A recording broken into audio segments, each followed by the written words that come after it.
Shine. Okay, so happy na Botas Day po sa lahat. So baka nagtataka kayo kung nasaan po tayo. So dito po tayo sa Tumana. Meron tayong molecular lab. Actually, ito po yung ginamit po nating facility dati nung may COVID. Meron din po tayong ibang molecular machine po dyan. Ngayon naman po, meron tayong programa sa cervical cancer prevention. So itong cervical cancer prevention sa mga kababaihan, ito yung second most prevalent disease po. So every day, meron daw pong namamatay na 12 okay, dito sa Pilipinas. So siyempre, killer raw po itong disease po na ito. Siyempre, pag may killer, di ba? Kung kaya mo naman hinto yung killer, kailangan pigilan mo agad. At para mahinto natin, kailangan natin ang vaccine. Kaya ang magandang kwento, magandang balita, libre po yan. Dahil pag sa labas nyo ginawa, 10,000 yan. Okay, magpapa-test po kayo. So, lahat ng health center ngayon, meron tayong mga sample kit. Tuturuan kayo kumuha ng sample. At yung sample na yan, dadalhin dito.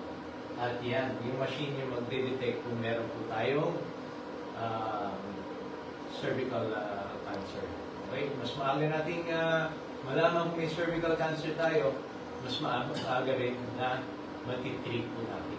Madali lang matreat yan, maaga. Susunodin lang po yan, safe na po tayo. So, na-encourage po natin, nanyayahan po natin yung mga mababaihan, ages 35 to 45, na pumunta po kayo sa inyong mga health center at magpa-test po tayo. Okay, at syempre, papasalamat rin po tayo sa Roche. Yan, dito po si Derek, si Rio, si Amy. Siyempre, yung ating lab specialist, Sir Noel. Okay? So, dahil sa machine po.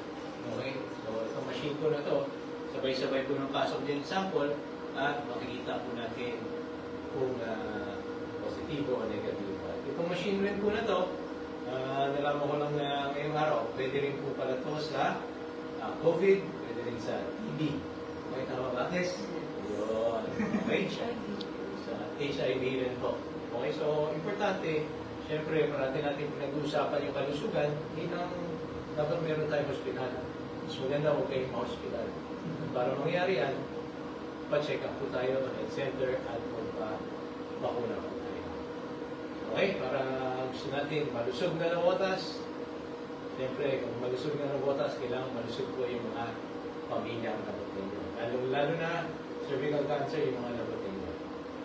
Okay, happy na Botas Day sa iyo all po. So, thank you po sa Roche at siyempre sa masisipag po nating mga health specialist po natin.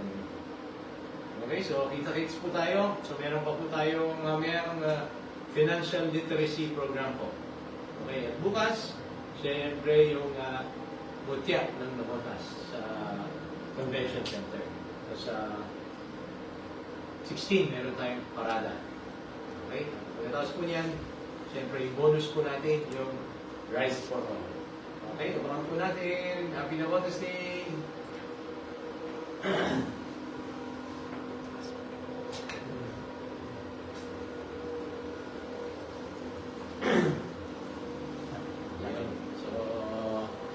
Sabi nga natin, high-tech na tayo ngayon. Kaya kita mo nyo, pati yung laboratorio natin, high-tech tayo po.